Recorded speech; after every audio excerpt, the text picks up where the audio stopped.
রাজনীতিবিদরা, তাদের যদি মৃত্যুদণ্ড দেওয়া হতো তাহলে তো বিলই পাস করতো না। তাহলে কি হচ্ছে, বিলটা পাস করবে, পাশাপাশি একটা ফাঁক আমি রেখে দিয়েছি যে জনসম্মুখে তারা ক্ষমা চাইবে। তাহলে কি হলো, প্রমাণ থেকে গেল। সে যদি পরের বার ইলেকশনে দাঁড়ায়, জনগণ তাকে ভোট দেবে না, কারণ জনগণ চোরকে ভোট দিতে চায় না। কিন্তু পুলিশের মৃত্যুদণ্ড দরকার। স্যার আমি একটা কথা বলতে পারি স্যার? আচ্ছা বলো বলো, অনুমতি দেন? বলো বলো। স্যার আপনি বলেছেন যে পুলিশ দুর্নীতি করে, ঘুষ খায়, আমি কথাটা মেনে নিচ্ছি স্যার, কিন্তু আমি একটা জিনিস আপনাকে খতিয়ে দেখতে বলবো স্যার। এই যে একজন পুলিশ স্যার পুলিশে ঢোকে স্যার, তাকে কত লক্ষ টাকা দিয়ে ঢুকতে হয় আপনি জানেন স্যার? তারপরে সে চাকরি করা শুরু করার পর থেকে কয় টাকা বেতন পায় স্যার? এই জিনিসটা আপনি একটু বিবেচনায় আনবেন স্যার। এই তোমার নামটা জানো কি? স্যার বকুল স্যার। এই বকুল, এদিকে আসো, এদিকে আসো। এসপি উনি স্যার। এইদিকে আসো, এদিকে আসো। আসেন আসেন আসো, এখানে আসো, এখানে আসেন।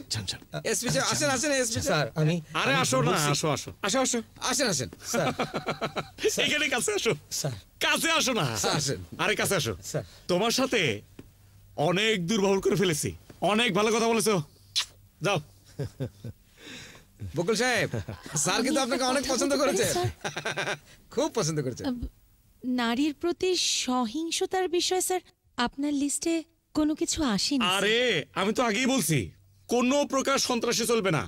আমার কাছে নারী পুরুষ সমান, নারী হোক পুরুষ হোক, কারো উপর কোনো প্রকার সন্ত্রাসী কার্যকলাপ চলবে না। আপনি বসেন।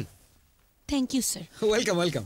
মৃত্যুদণ্ডের পরিবর্তে যাবজ্জীবন? না না, জীবনের একটা মায়া আছে, মৃত্যুদণ্ড থাকলে সে ওই কাজটা করবে না।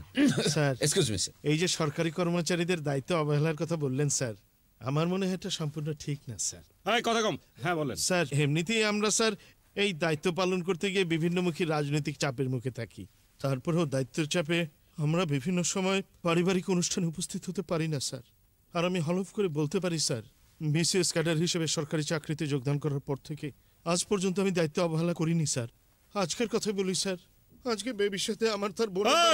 বেবিকে স্যার বেবি আমার স্ত্রী স্যার, আমার ওয়াইফ স্যার।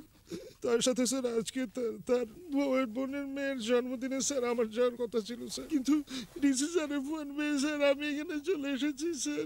এই কান্নাকাটি লাগবে না, ঠিক আছে, এটা আমি দেখতেছি। বসেন বসেন বসেন বসেন বসেন। লাগো ভুনা মাংস, পরোটা, সালাদ। কথা কম। খুবই ইমোশনাল হয়ে পড়েছে স্যার। আমি একটা কথা বলতে চাই। ও শিল্পকলা বলো। শিল্পকলা সাহেবের আগে আমার একটা পরে কথা, আমরা শুধু আগে একটা বলো। কথা- না শিল্পকলা বলো। স্যার আপনার সুলিখিত এবং সুপঠিত দাবিনামার মধ্যে আমাদের সাংস্কৃতিক কর্মকাণ্ডের উপরে কোনো কিছু আলোকপাত করা হয় নাই। Right right right right. আপনার কি কোনো সুনির্দিষ্ট বক্তব্য আছে? স্যার ওই আমি বলতে চাচ্ছি যে আকাশ সংস্কৃতির যে আগ্রাসন এবং আমাদের চলচ্চিত্রের যে অশ্লীলতা, সেইটাকেই আমি ওই দৃষ্টি লেখো চলচ্চিত্রের অশ্লীলতা বন্ধ করতে। জি স্যার। ঠিক আছে, বসেন বসেন বসেন। ভাই আমার আইএমএফ এবং ওয়ার্ল্ড স্যার আমার একটা দাবি আছে স্যার। হ্যাঁ কি দাবি বলো? স্যার এই যে আমাদের যুব সমাজ স্যার ধ্বংসের মুখে আজকে মাদকের এই যে সবলে স্যার, এই যে আমাদের যুব সমাজের ফেন্সিডিল, গাঞ্জা, তারপরে হিরোইনে আসক্ত, তো এই ব্যাপারে আপনার পদক্ষেপ চাই স্যার। খুব সুন্দর কথা, খুব সুন্দর। এই ফ্যান্সি ডিল আমাদের দেশকে ধ্বংস করে দিচ্ছে। এটা আমরা সবাই মানি, এটা আমরা সবাই মানি। কোনো প্রকার নেশা জিনিস চলবে না স্যার। সিগারেটও বন্ধ করে দেবো স্যার। সিগারেট, বিড়ি সবকিছু বন্ধ। বন্ধ স্যার, সব বন্ধ স্যার। তাহলে বলেন না স্যার, আমাদের যে কিছু তরুণ বন্ধু সুপারি খায়, সুপারি খেয়ে নেশা করে, সেটাও কি স্যার বন্ধ হয়ে যাবে? স্যার সুপারি সম্বন্ধে আমার সামান্য বক্তব্য আছে স্যার। ভাইরা আমার, এই কাঁচা সুপারি দিয়ে বিদেশে আজকে ঔষধ তৈরি হচ্ছে, হার্টের জন্য, ব্রেনের জন্য এসব ঔষধ তৈরি হচ্ছে। সুতরাং কাঁচা সুপারি কিছুতেই বন্ধ করা যাবে না। আমি নিজেও কাঁচা সুপারি খেয়ে থাকি। রতনপুরবাসীদের কাছে স্যার আপনার মাধ্যমে আমার আবেদন, এই কাঁচা সুপারি জনগণ আপনাদেরকে প্রত্যাখ্যান করেছে, সুতরাং আপনাদের প্রস্তাব দেওয়ার কোনো অধিকারই নেই। অধিকারের কথা আপনার মুখে শোভা পায় না। আপনারা কার চুরি করে নির্বাচনে জয়লাভ করেছেন? জনসমর্থন আপনাদের ছিল না। স্পষ্ট প্রস্তাব আছে, জনগণ আমাদের প্রত্যাখ্যান করেনি। জনগণ আপনাদের কোনো কথাই শুনতে চায় না। চলছে চলবে, চলছে চলবে, চলছে চলবে। হ্যাঁ বলেন বলেন।